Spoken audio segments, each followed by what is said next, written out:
All right, all of you Jazz Piano Skills members, here is your weekly recap. Happy Monday, by the way.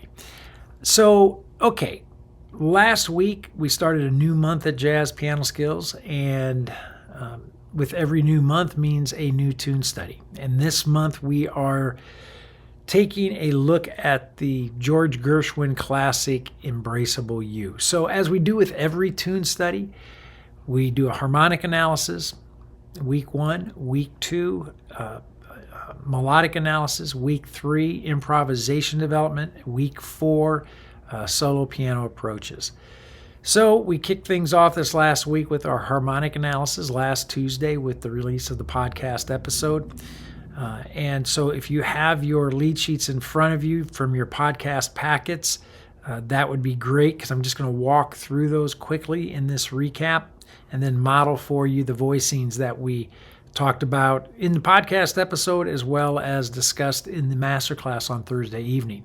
So, okay, if you look at lead sheet 1, it diagrams the form of Embraceable You, and it is a standard ABAC form. Now, we know that with jazz standards, the two most common forms, AABA and ABAB. But you know what? ABAC is right there with them. It actually appears in many standards. So, in fact, a couple standards that we just looked at this past year. Tangerine is an ABAC. We looked at What a Difference a Day Makes. Again, ABAC. So, there are standards out there that follow this form, so we want to be familiar with it. Embraceable You is a classic example. All right, so if you look at lead sheet 2, lead sheet 2 is where I mark all of the unique chord changes found in the progression or in the chord changes that we're following this month. Now, if you look at various lead sheets, you'll see variations with the chord changes. And so with the chord changes I gave you, the chord changes that I use when playing this tune, there are 19 unique chord changes within Embraceable You. And why we illustrate or mark these 19 chord changes is because for this month, I think it's wise to just make your music universe, kind of hover around those 19 chords. So we can, not only because we need them to know them because we want to play Embraceable You, but we can use those 19 chords to isolate them to practice various essential jazz piano skills, like scales, like arpeggios, like improvisation development, like voicings. So it's great to isolate each one of these sounds and then apply the various jazz piano skills that we study every single month. So lead sheet 2 just gives you an indication, a nice visual of what you should be focusing on this month harmonically. Okay, so now if you take a look at lead sheet 3, lead sheet 4, we always place these lead sheets side by side. Lead sheet 3 is a classic clean lead sheet of the form and chord changes for Embraceable You. Lead sheet 4 is our harmonic function analysis. And the idea here is we want to be able to think the opposite of what we see. So we want to be able to look at chord changes and think harmonic function. And then on the other hand, we want to be able to look at the harmonic function and think chord changes. So this is a really essential skill, and you actually practice this skill to develop it. So using these two lead sheets, what's great about this, you can do this kind of practicing away from the instrument. You do not have to be at the piano. You can be sitting at the kitchen table, in your family room, out on the patio, in an airplane. Makes no difference. It's a great exercise to look at the chord changes and do the harmonic function analysis in your head, and then to be able to look at the harmonic function analysis and determine the chord changes, and do that for various keys. So lead sheet 3, lead sheet 4 make a great combination to study. Then we get to lead sheet 5. I always bracket the common chord progressions that are found within the standard, within Embraceable You, that you are going to find in standard after standard after standard, right? And we use these common chord changes for ear training development. So if you look at lead sheet 5, right away, the first 3 measures, we have a 1 chord going to a flat 3 diminished, going to a 2-5. Pretty common progression, especially for that era. 1928 was when Embraceable You was released, and that 1 flat 3 diminished 2-5 or a 1 sharp 1 diminished 2-5, pretty common progression during that Tin Pan Alley era. So that's number 1. Number 2, we have in measures 6 and 7, we have a 2-5-1, but I call it a bonus 2-5-1 because we also have the backdoor dominant included in there to create some harmonic movement. Now, progression 3, we have the 7-3-6 progression, the 7 half diminished going to the 3, going to the 6. Again, very common movement, circle motion, worth isolating and practicing for ear development. And then we have, I think we've seen this in every single tune that we've studied over the past year. We have the 2 dominant going to the 2 minor, going to the 5 dominant at the end of the first B section. We see it in every standard. And then finally, at the end, the last progression that I highlighted was at the end of the piece, that A half diminished going to the D7, altered D7 sound, resolving the G major. So you think it's going to be a minor 2-5-1. You have the minor 2-5, but Gershwin resolves it to the major. So that happens very commonly as well. Like Cole Porter would use that, like in What Is This Thing Called Love? Take a look at that standard. Same type of deal. So you playing the minor 2-5, resolving to the major, great ear training development because you're going to run into it more than you realize. So anyway, lead sheet 5, again, I take these common chord progressions. When I practice this, I always establish tonic first, then I play the chord progression. I establish that tonic so I can hear the other chords in relationship to 1. Okay, so then when I play a sharp 7 going to a 3, I can hear that because I've set that up with the tonic before I play the sharp 4 going to sharp 4-7. I'm sorry, the sharp 7 going to the 3. So anyway, lead sheet 5, common progressions worth diving into. Now, lead sheet 6, 7, and 8 all deal with voicings. The lead sheet 6, traditional block voicings and inversions. Block voicings and inversions. So what I want to do now is I want to play these so you can see them. You hear them in the podcast, but it's kind of nice to have the lead sheet in front of you and see me play them at the same time. So grab lead sheet 6. I'm going to play through these block voicings as notated in the lead sheet. Not going to do anything fancy with them, nothing rhythmically with them, so you can actually play along if you want. I'm going to play those voicings as notated in the lead sheet, and then the second time through, I'm going to play the melody in just a single note melody in relationship to those chords, so you can hear how the melody sounds with those voicings, with those traditional block voicings and inversions. Okay, so here it is. Check it out.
Nice, right? Nothing wrong with block chords, root position, inverted shapes. If that's where you are in your development, it's a great place to be. Get these under your hands, get comfortable with these shapes. You're going to need these shapes not only to play harmony, but you're going to lean on these harmonic shapes for improvisation development as well. So it sounds fantastic. If this is where you are, don't freak out thinking you need to jump to traditional shells or contemporary shells or two-handed voicings right away. You do not. I would say make sure that you have a functional command of block voicings, root position, first, second, third inversion, be able to play them, navigate through chord changes, utilizing those shapes with ease, and being able to play a simple melody over the top of those chord changes in time. It's absolutely an essential jazz piano skill to have if you hope to expand upon it and dive into more advanced studies, okay? All right, so now lead sheet 7. Speaking of lead sheet 7, we have our traditional shells and contemporary shells on this lead sheet. So not as dense, these voicings are not as dense as the block voicings and the inversions. These are made up of either like 3-7-9, 7-3-5 structures, or more of the contemporary shell sound that's built around the interval of a fourth. When you look at this, you can see those shapes here within the progression of Embraceable You. You'll also see a lot of times I like to use just the third and the seventh, or the seventh and the third, right? So on the lead sheet, you'll see that I have a lot of notes tied, and what I'm just trying to illustrate there is a minimum motion, moving from one shell to the next shell to the next shell. So if I have notes in common, I can literally let that note just resonate and move the notes that need to be moved in order to honor the next harmonic sound. Okay, so that's what I'm trying to illustrate here on this lead sheet. So now, what I want to do, same thing. I'm going to play through this lead sheet. Again, you've heard these voicings in the podcast episode, but now you get to see them. I'm going to play them one time through, left hand as notated on the lead sheet. Not going to do anything rhythmically with these voicings. So that way, if you want to play along, you certainly can. And then the second time through, I'm going to play the melody again as a single note melodic line so you could hear the melody in relationship to these harmonic voicings. All right? So let's check it out. Here we go.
Nice. I love it, right? Traditional shells, contemporary shells, blocks, inversions. You want all these voicings eventually. You want all of these voicings to be in your arsenal when playing jazz piano. All right. So now take a look at lead sheet 8.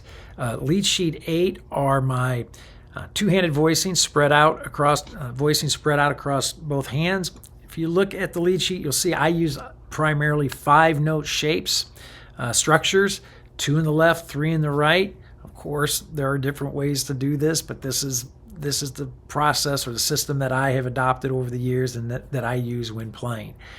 So you can see some of these 5-note shapes, or a lot of these voicings are very contemporary in sounding because they are built off the interval of the fourth. Some of them are what I call polychord voicings, right? Where I have a triad in my right hand, third and seventh, or seventh and third in my left hand. So I got 2 different chords stacked together to produce an altered sound, an altered dominant sound. So you'll see that in this lead sheet as well. So what I want to do now is just play through this lead sheet, again, 2 times through. In the podcast, I actually played, the second time I played a trumpet sound on top of these voicings so you could hear the melody in relationship to these harmonic shapes.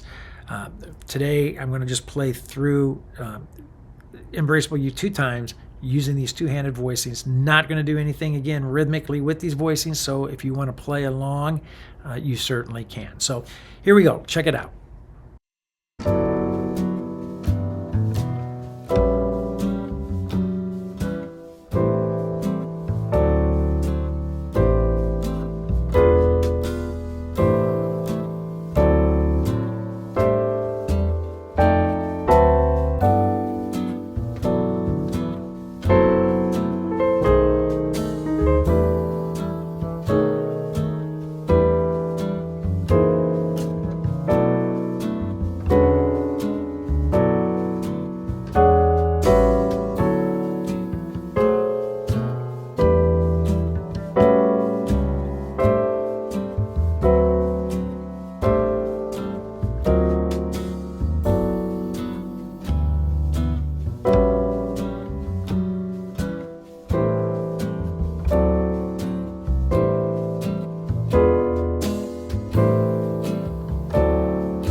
All right, so there you have it. There's the harmonic recap for the week.